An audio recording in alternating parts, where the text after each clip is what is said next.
तो उसी दिन हम क्या मनाते हैं, मकर संक्रांति मनाते हैं। ठीक है, जिस दिन क्या होता है, यहां पर टच हो जाता है। जय हिंद दोस्तों, पिछले वीडियो में हमने पढ़ा चंद्रमा तथा उसकी अवस्थाओं के बारे में। आई होप आपने चंद्रमा और चंद्रकलाओं के बारे में अच्छे से समझ लिया हो गया। देखो, पिछले वीडियो में हमने कहा था कि हम पृथ्वी के एक सेशन को आगे हम उसको रोक के रखेंगे और पहले चंद्रमा को पढ़ा देंगे। लेकिन अब हम यहाँ पर क्या करेंगे, पृथ्वी तथा उसकी भौगोलिक स्वरूप के बारे में पढ़ेंगे। देखिए, पृथ्वी के भौगोलिक स्वरूप हमने थोड़ा बहुत ग्रहों तथा उसकी अवस्थाओं में भी पढ़ लिया था। जिस समय हमने पृथ्वी का भौगोलिक स्वरूप पढ़ा था, हमने उसकी स्थिति यानी वो सूर्य से कितनी दूर है, या फिर वो आकार में कितना छोटा है अन्य ग्रहों से। तो ये चीजें हमने जान ली थी और किस तरह से वो जीवन जीने लायक है। इसके बाद से हम पृथ्वी के बारे में अन्य चीजें पढ़ते हैं। देखिए, जैसे सूर्य से उसकी दूरी, मैंने आपको पिछले सेशन में भी बताया था कि सूर्य से पृथ्वी की दूरी 14 करोड़ 93 लाख किलोमीटर दूर है। इसके बाद से अगर हम दूरी की बात करें तो ग्रहों में आठ ग्रहों में से तीसरे स्थान आता है किसका, पृथ्वी का। इसके बाद अगर हम चले तो आपके आकार में 5वां स्थान है पृथ्वी का। जैसे अगर हम नाम ले लें, पहले बृहस्पति यानी कि जुपिटर, सैटर्न, शनि, और अरुण हो गया, सॉरी पहले वरुण आता है जिसका नेपच्यून, फिर अरुण आ गया यूरेनस, तब जाके क्या होती है आपकी अर्थ आती है यानी कि पृथ्वी। तो चलिए आज हम इसका भौगोलिक स्वरूप के बारे में पढ़ते हैं कि इसके भौगोलिक स्वरूप कैसे कैसे हैं। दोस्तों आगे चलते हैं हम इसी सेशन में। देखिए, जो पृथ्वी होती है वो क्या होती है, एक वृत्त आकार की होती है।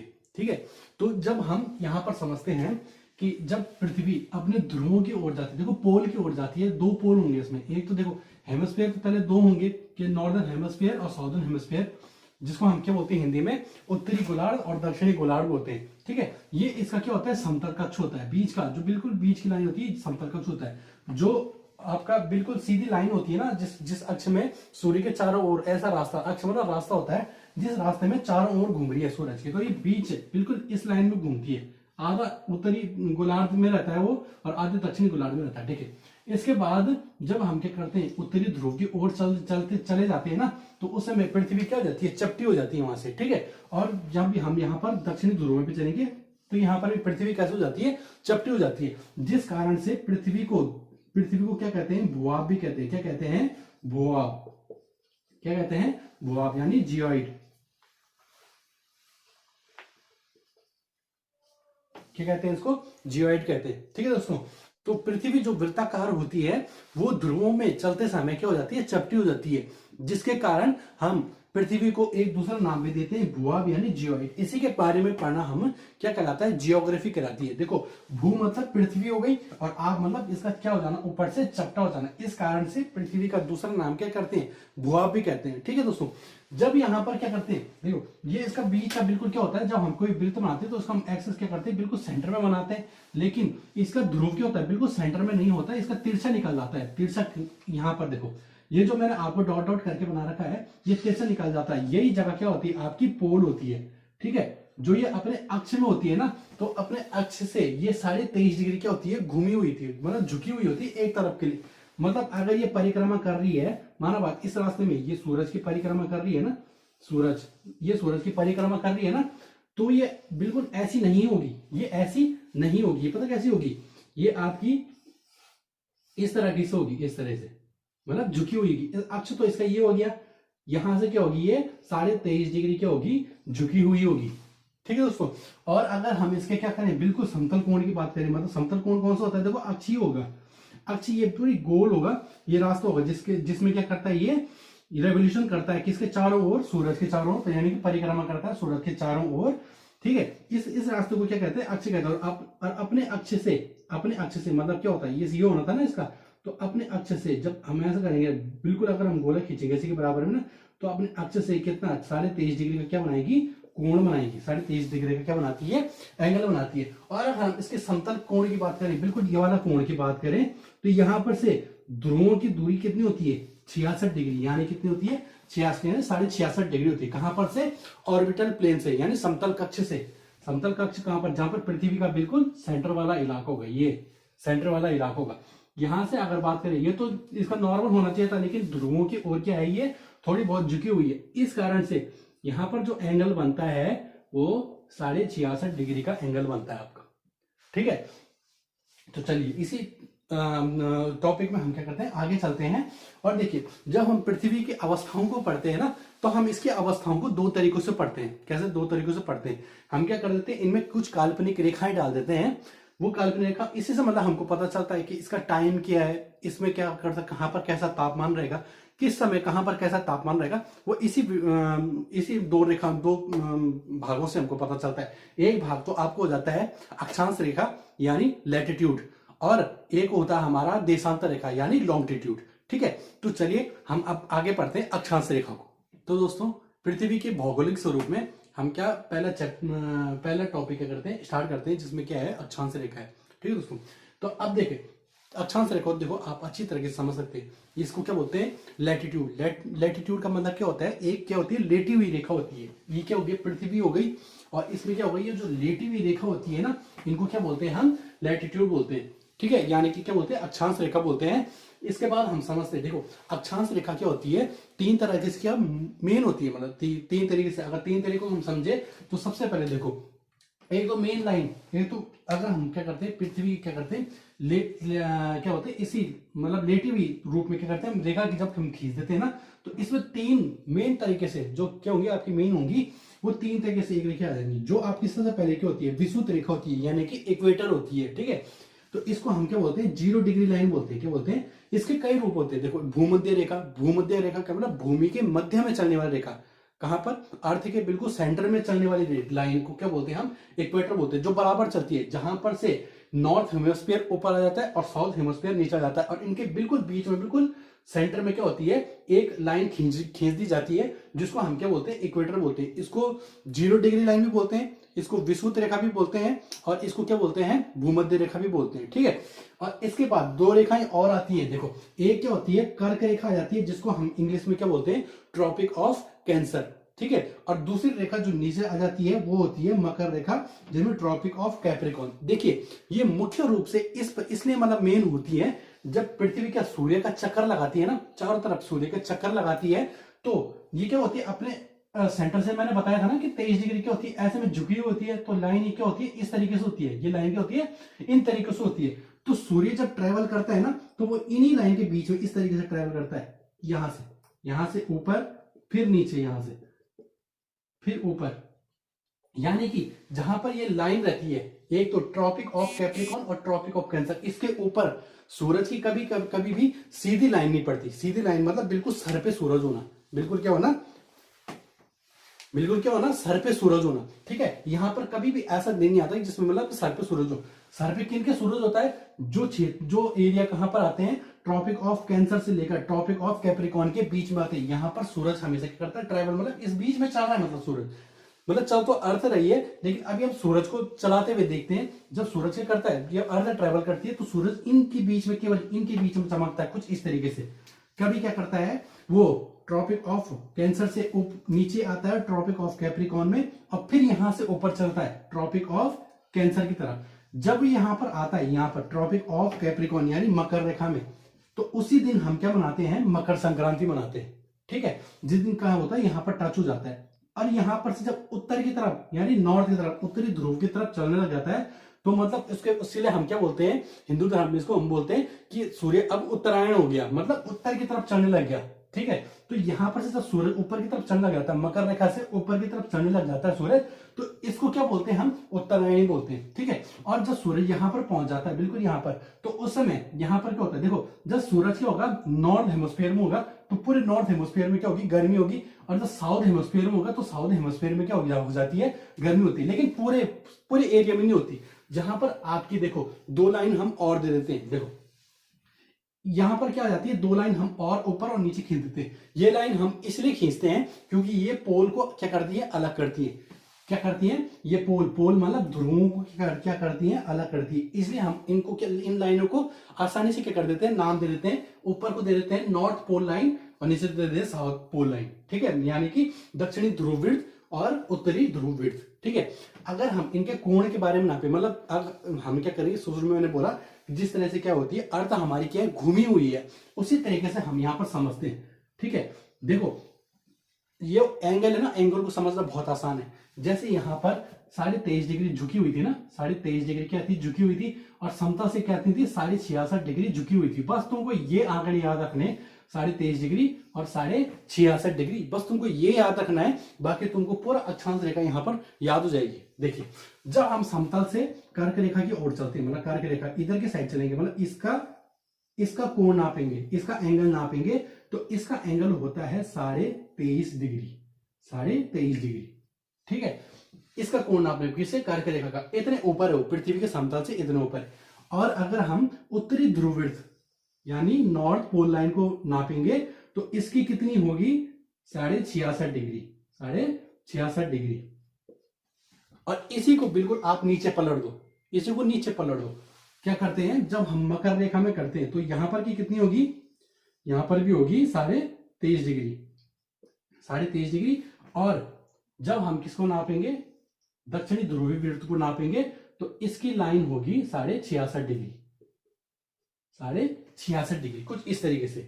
यहां पर मैं, अगर आपको समझ नहीं आ रहा होगा तो यहां पर मैं लिख देता हूं। देखो सबसे पहले आपका क्या आ गया, विषुवत रेखा यानी इक्वेटर आ गई। इक्वेटर आपकी क्या हो जाती है, 0 डिग्री में आ जाती है।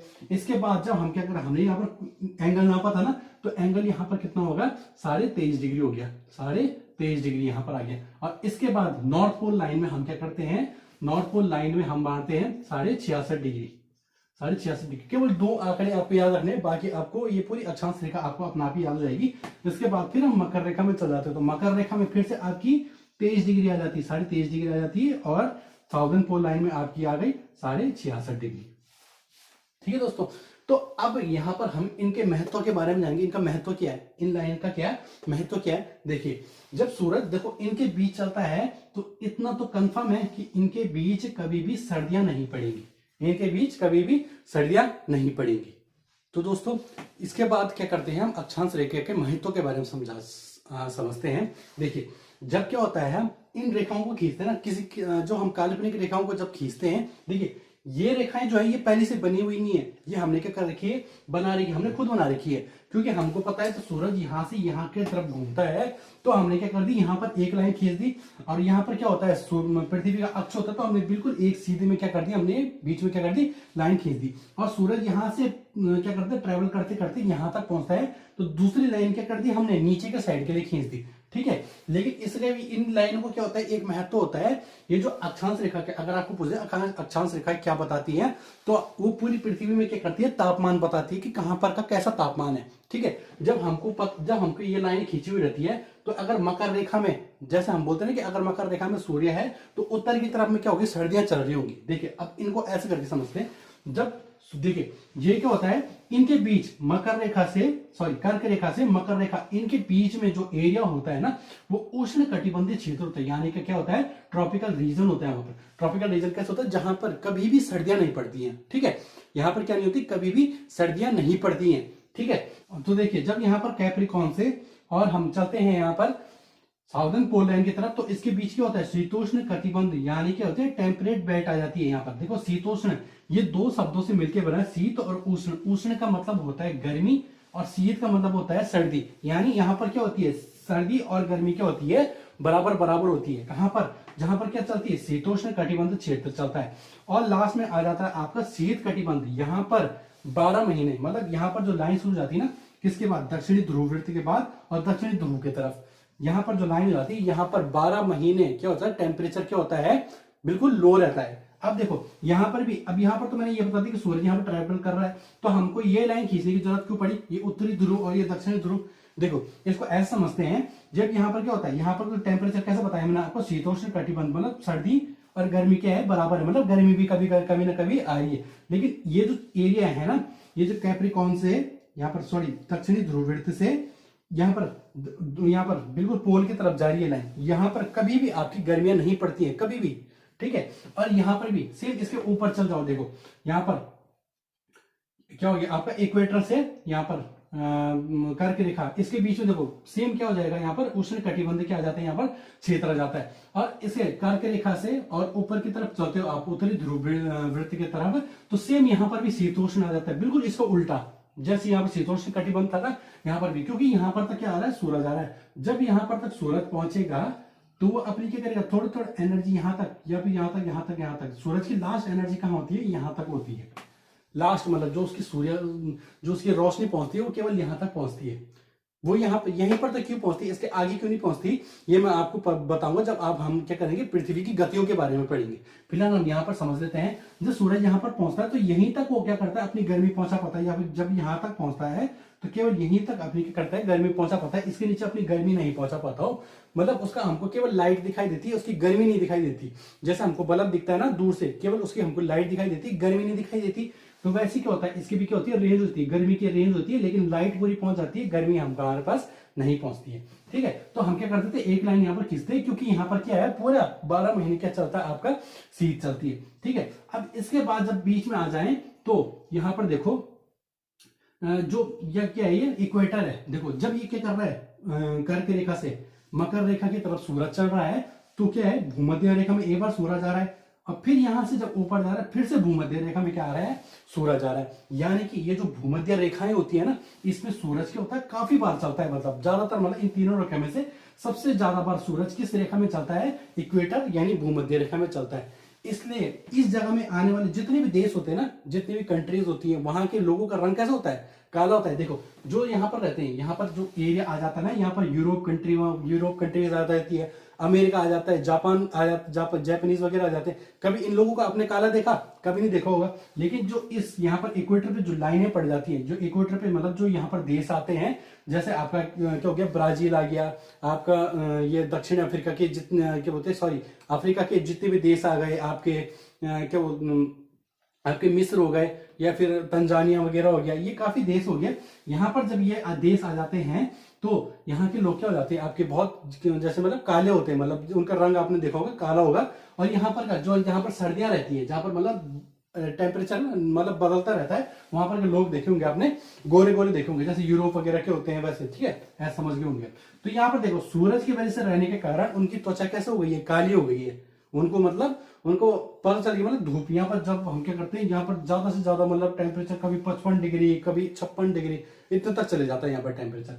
और यहाँ पर क्या होता है, टेम्परेचर ज्यादा से ज्यादा कितना जाएगा, 30, 32, 35, ज्यादा से ज्यादा इतने तक यहाँ पर का टेम्परेचर जाता है। और यहाँ पर तो हमेशा क्या रहेगा, माइनस में ही रहता है यहाँ पर टेम्परेचर। यहाँ पर हर टाइम क्या होती है, बर्फ ही जमी हुई रहती है, बर्फ ही पड़ी हुई रहती है। ठीक है, इस कारण से क्या होता है, यहाँ पर क्या होता है, हमेशा क्या होती है, गर्मी होती है। इन क्षेत्रों में क्या होती है, हमेशा गर्मी होती है। लेकिन यहाँ पर क्या हो रहा है, यहाँ पर द्वीपों के आने के साथ साथ सबसे ज्यादा बार क्या आ रहे हैं, ओशियंस आ रहे हैं। यहाँ पर कहां पर, इस भूमध्य रेखा में क्या आ जाते हैं, सबसे ज्यादा बार क्या आते हैं, सागर आते हैं। ठीक है, इसी कारण से हमेशा भूमध्य रेखा में जितने भी देश है ना, जितने भी एरिया भूमध्य रेखा में है, यहाँ पर करीबन 2:30 बजे क्या होती है, 2:30 बजे बारिश होती है। कभी किस समय, दिन के टाइम पे हमेशा 2:30 बजे क्या होगी, यहाँ पर बारिश होगी। क्यों होगी, देखो जब सूरज ज्यादा यहाँ पर चमकेगा, कहां पर, भूमध्य रेखा में। जब यहाँ पर है सूरज तो भी यहाँ पर चमक रहा है, जब यहाँ पर है सूरज तो भी यहाँ पर चमक रहा है, मतलब यहाँ पर क्या हो रही है, उसकी गर्मी पहुंच रही है।